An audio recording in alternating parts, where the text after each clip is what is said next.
പന്മനമനയിൽ SBVS government HSS സ്കൂളിൽ students police കേഡറ്റുകളുടെ summer camp ആരംഭിച്ചു. യോദ്ധാവ് 2025 എന്ന പേരിൽ 3 ദിവസമായാണ് ക്യാമ്പ് നടക്കുന്നത്.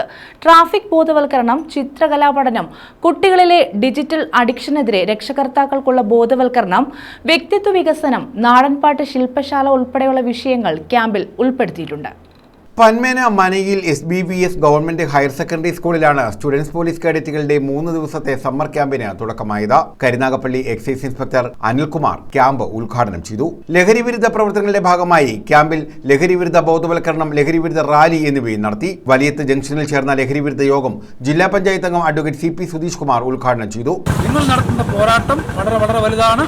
ഒരു സമൂഹത്തെ, ഒരു തലമുറയെ നയിക്കാൻ, പ്രകാശപൂരിതമായി നയിക്കാൻ, ലഹരിക്കെതിരായിട്ടുള്ള പോരാട്ടത്തോടെ നയിക്കാൻ നല്ല മനസ്സുള്ള, നല്ല വ്യക്തതയുള്ള, സ്പഷ്ടതയുള്ള, സ്ഫടികതുല്യമായ ബോധ്യമുള്ള ഒരു തലമുറയായി മാറ്റാൻ നിങ്ങൾക്ക് കഴിയും. നിങ്ങളാണ് മാതൃകയാകേണ്ടത്.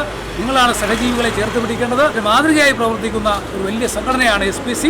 ഭാരതത്തിനാകെ മാതൃകയായി കേരളത്തിലെ SPC മാറിക്കഴിഞ്ഞു. നമ്മുടെ ചട്ടമ്പി സ്വാമിയുടെ സമാധിയുമായി ബന്ധപ്പെട്ട മഹത്തായ ചടങ്ങ് നടക്കുന്നതിനോടനുബന്ധിച്ചുള്ള ഈ സ്ഥലത്ത് തന്നെ ഇങ്ങനെ സംഘടിപ്പിച്ചിട്ടുള്ള സന്തോഷം പ്രകടിപ്പിച്ചുകൊണ്ട് തുടർന്ന് കേഡറ്റുകൾ ലഹരിവിരുദ്ധ പ്രതിജ്ഞയെടുത്തു.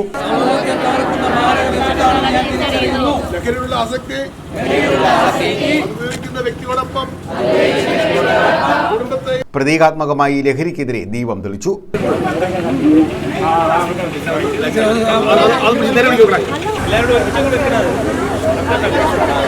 പ്രഥമാധ്യാപിക Gangadevi, PTA president Aji, vice president Ananda, SMC chairman പന്മനമഞ്ച്, vice chairman Nasar Thevalakkara, staff secretary Shihabuddin കുഞ്ഞ, ഡ്രിൽ ഇൻസ്ട്രക്ടർ സുജിൻ, അധ്യാപകരായ ഷൈൻകുമാർ, ജസീല എന്നിവർ പങ്കെടുത്തു.